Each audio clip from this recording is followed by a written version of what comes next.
Somos criaturas musicales de forma innata, desde lo más profundo de nuestra naturaleza. Stefan Kolsch. La música une a las personas y desata emociones en todo el planeta. En este capítulo de Redes, el neurocientífico y profesor de psicología de la música, Stefan Kolsch, de la Freie Universität Berlin, le explicará a Punset qué dice la neurociencia sobre las emociones evocadas por la música. También analizaremos cómo el cine se aprovecha del poder de la música para dirigir a los espectadores, y el cantante Manolo García nos explicará la unión que experimentan los músicos con su público en los conciertos.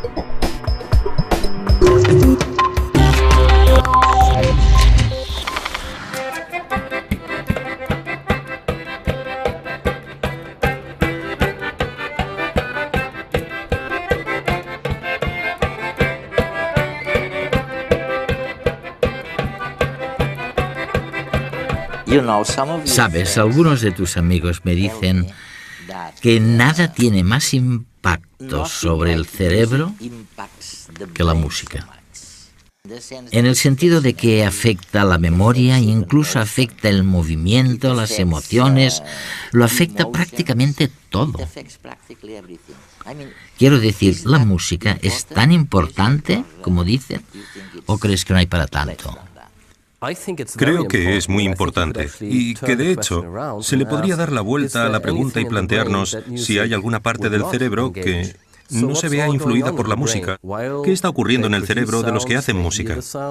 Mientras producen sonidos, los escuchan y los coordinan con sus propios movimientos y con su propia producción de sonidos. Recuerdan lo que han producido antes, así como lo que producirán después. Quizás recuerden la canción, la letra. Se miran, se genera actividad emocional. En general, cuando la gente compone música en común, se lo pasa bien, disfruta estando con los demás, disfruta comunicándose con los otros, y todos esos procesos diferentes hacen que el cerebro humano se comprometa con toda su riqueza y colorido, por decirlo de alguna manera. Este mundo de la música parece tan dirigido por las emociones. Según parece, has llevado a cabo unos experimentos en Camerún. Y lo que intentaste demostrar en aquel experimento fue que la cultura, una cultura concreta, no afectó las emociones inspiradas por la música. Es decir, juntaste un aborigen, un ingeniero muy sofisticado, procedente de dos hemisferios del mundo totalmente distintos, y sin embargo, todos reaccionaron igual. Fue un estudio sobre el reconocimiento de las emociones en la música. Uno de mis estudiantes de doctorado viajó al norte de Camerún e hizo una investigación con personas que nunca habían escuchado música occidental antes. Estas personas fueron capaces de decir: esta pieza suena bastante alegre, esta otra bastante triste, y aquella bastante aterradora. Suponemos que es porque en la tradición musical occidental la música triste imita la prosodia de una voz triste. Tonos bajos que van disminuyendo el timbre, por ejemplo, un tempo que no sea rápido, solo pequeñas variaciones de tono. Parece ser que cuando se codifica en forma de música, aunque nunca hayamos escuchado dicha música antes, somos capaces de reconocer qué emoción expresa la pieza en cuestión.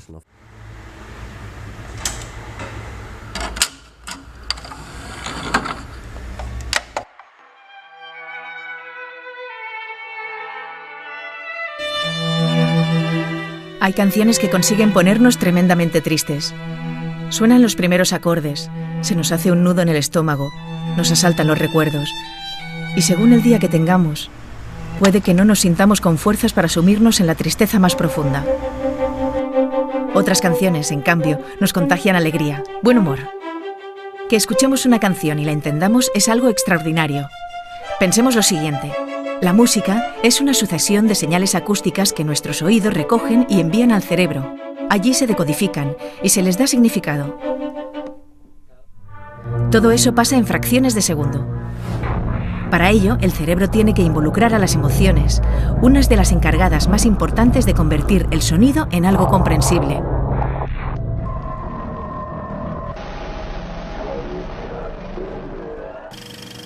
Un ejemplo es el cine.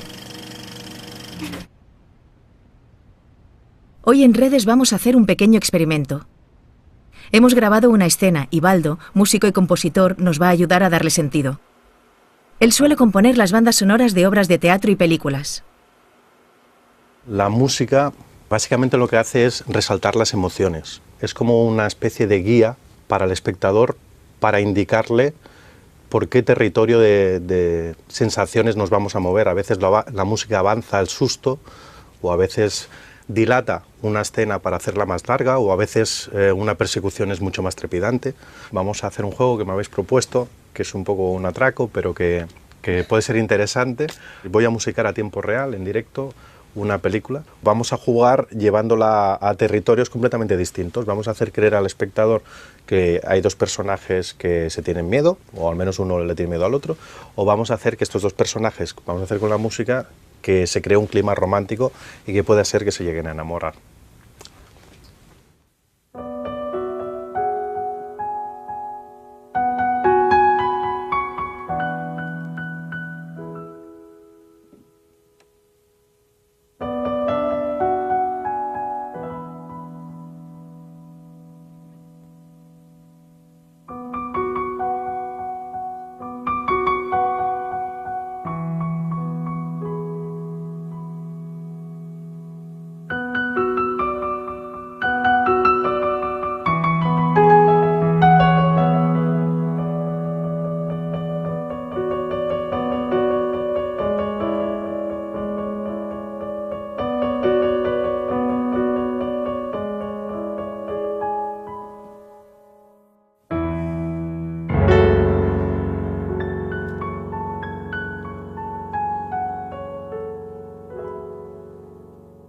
Al final nos enamoraron.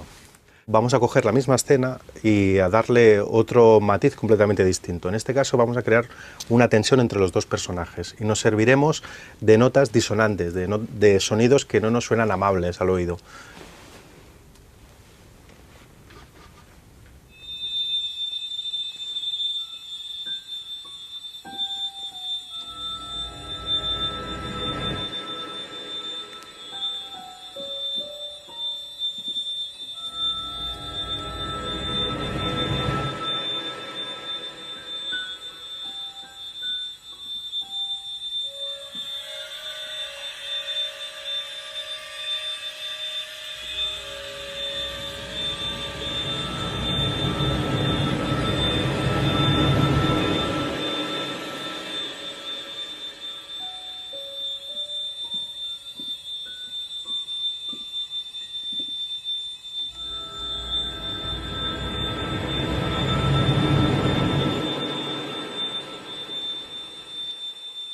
Estos sonidos producen cierta angustia al espectador que está oyendo y que codifica la imagen como una escena en la que va a pasar algo malo.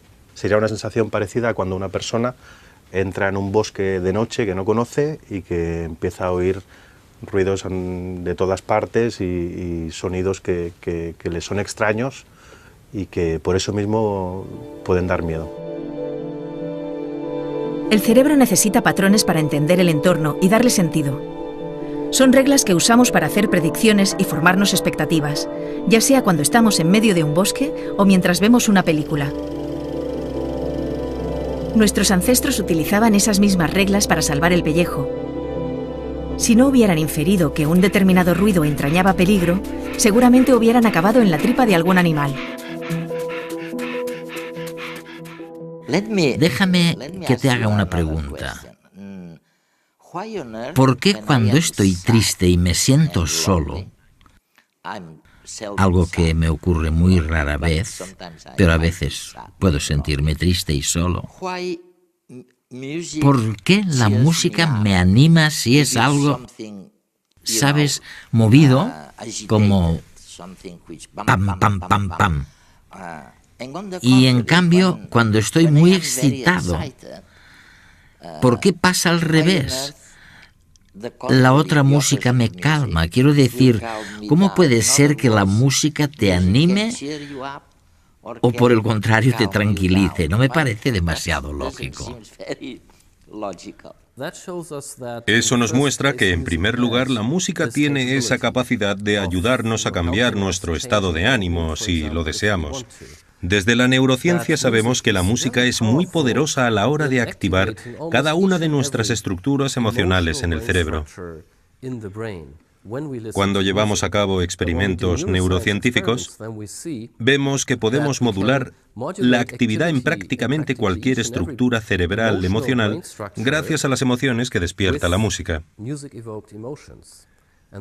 Esto significa que la música es capaz de evocar el núcleo mismo, el núcleo de las estructuras cerebrales responsables y creadoras de nuestro universo emocional.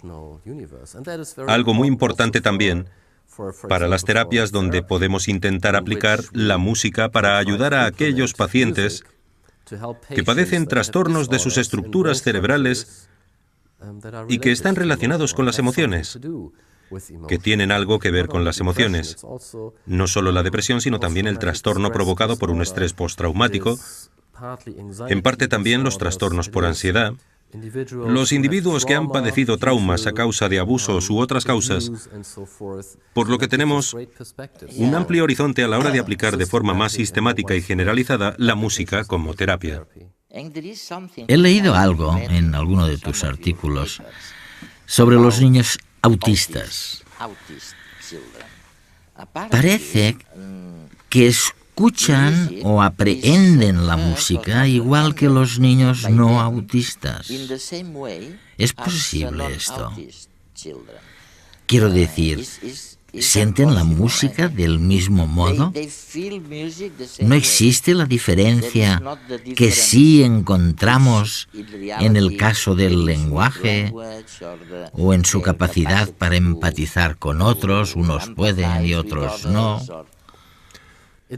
De momento es muy difícil contestar a tu pregunta porque no tenemos suficientes estudios neurológicos sobre la relación entre niños autistas y la música.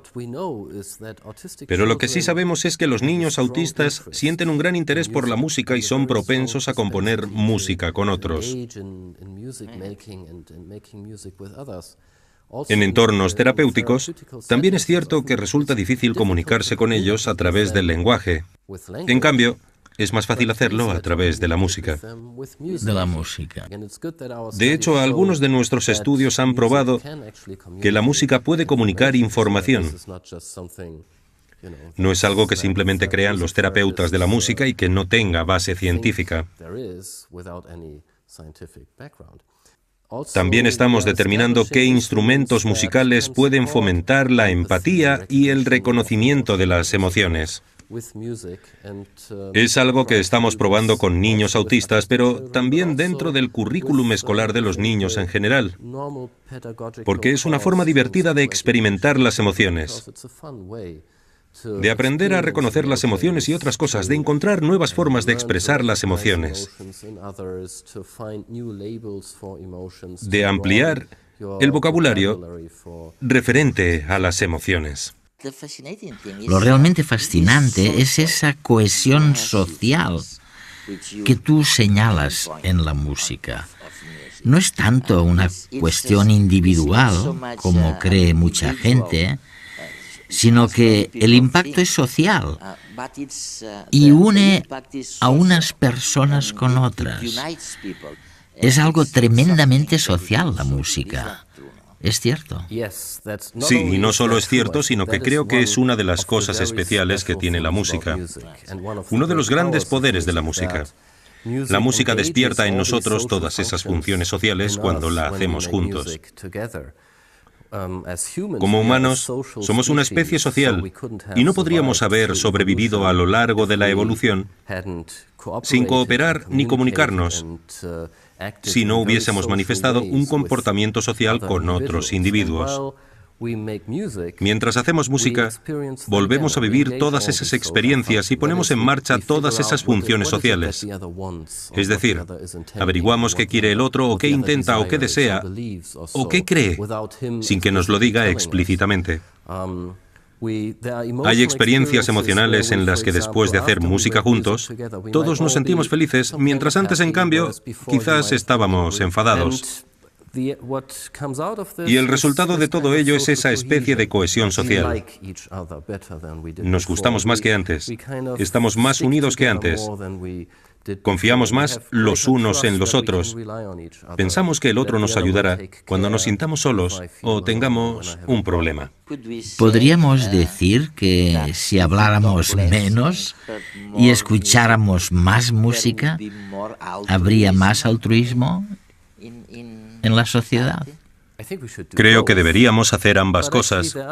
Si bien es cierto que existen algunas sociedades donde, si dos personas están enemistadas y acuden a los tribunales, no es un tribunal real porque no tienen la organización social que tenemos nosotros, se espera de ellos que canten.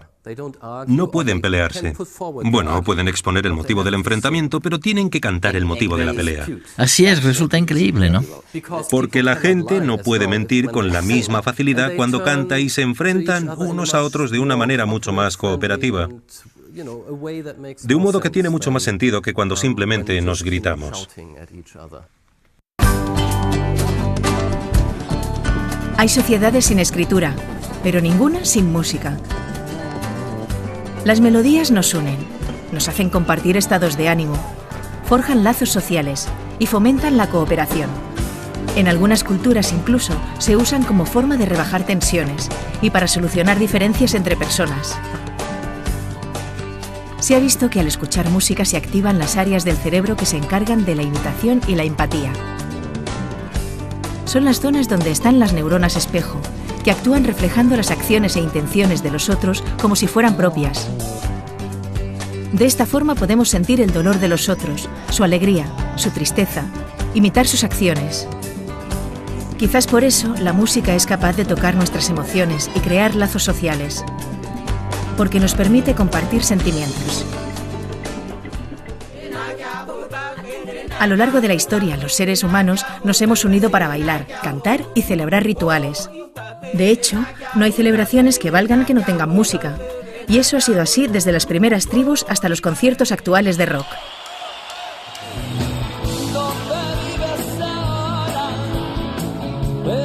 Manolo García, músico y compositor, lleva 3 décadas sobre los escenarios.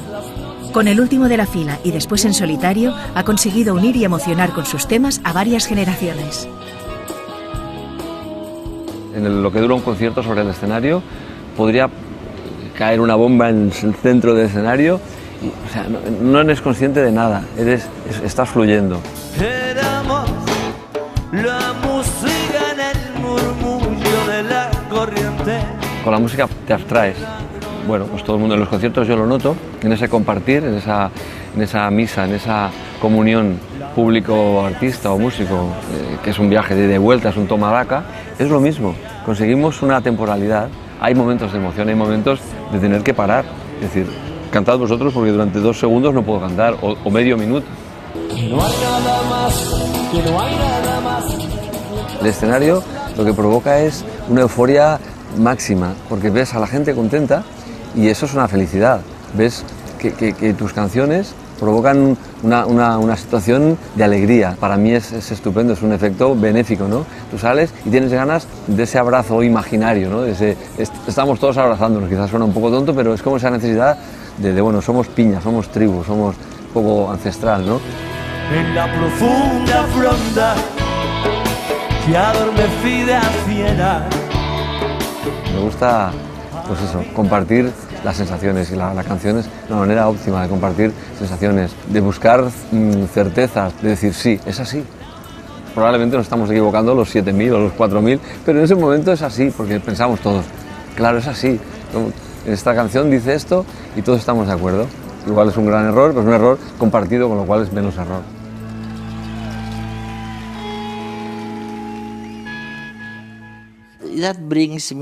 Esto me lleva a una pregunta muy importante, para la que imagino que aún no tienes una respuesta definitiva. Me gustaría saber si se trata de una capacidad innata o si es algo que adquirimos, quiero decir, la capacidad de entender la música. Hay un famoso experimento, algunos miembros de tu equipo participaron en él también, que muestra cómo los bebés de solo 3 días pueden reaccionar a la música. Así que realmente, si alguien que tiene solo 3 días puede reaccionar a la música, probablemente estamos hablando de algo que es innato, ¿no?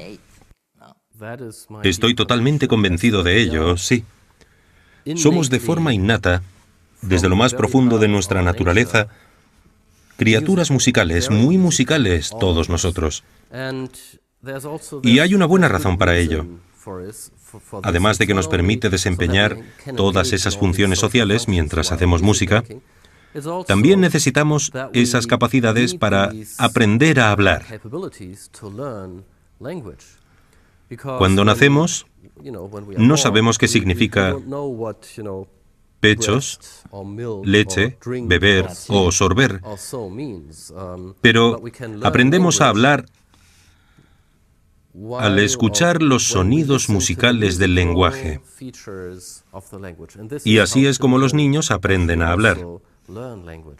Escuchan la música del habla y al hacerlo también entienden el lenguaje. No es el único aspecto del lenguaje que aprenden. Eso es, sí, no es el único aspecto del lenguaje que aprenden, pero evidentemente es algo muy importante. Afortunadamente somos muy musicales porque si no nos costaría mucho aprender a hablar o a aprender idiomas. Es gracioso, porque lo que dices es que hay una especie de canción, una especie de forma musical de hablar con los bebés, como hacen las cuidadoras, ¿no? Ya lo sabes, ¿no? En realidad no les hablas, más bien les cantas. Y según parece, dices que esto es lo que entiende el bebé. Se ha demostrado que cuando las madres hacen al hablar con sus hijos, esto es buenísimo. Bueno, está claro que para que nos entiendan es importante jugar con la entonación. No solo los adultos se entienden mucho mejor cuando no hablan con una voz monocorde, sino que le ponen una cierta entonación y ritmo. En el caso de los niños también es muy importante porque hay estudios que demuestran que si los padres no hablan con sus hijos jugando con la entonación, los niños son mucho más susceptibles de padecer trastornos del habla y del lenguaje. Es increíble, ¿verdad? Es fantástico. ¿Sabes? Solo con escucharte, increíble. ¿No es fantástico? Increíble. ¿No es fantástico? Ya hay un cierto ritmo. Y además, tienes una voz muy melódica. Tu voz sube y baja. Me muestra subiendo y bajando el tono, yendo más rápido y más despacio. ¿Dónde están los límites de las frases? ¿Dónde se acaba la frase? ¿Cómo te sientes? ¿Cuánto deseas que algo ocurra? ¿Qué deseas? ¿Cuáles son tus intenciones? Y cosas semejantes. ¿A quién se le ocurriría entonar una melodía para pedir una pizza en el restaurante? Hasta hace poco creíamos que la música solo servía para transmitir emociones, pero Kölsch ha demostrado que también puede comunicar información semántica, como las palabras. Si después de oír la frase «me gusta el café con azúcar», nos dan a elegir 2 palabras, leche o cortina, siempre escogeremos leche porque tiene más coherencia semántica con la frase.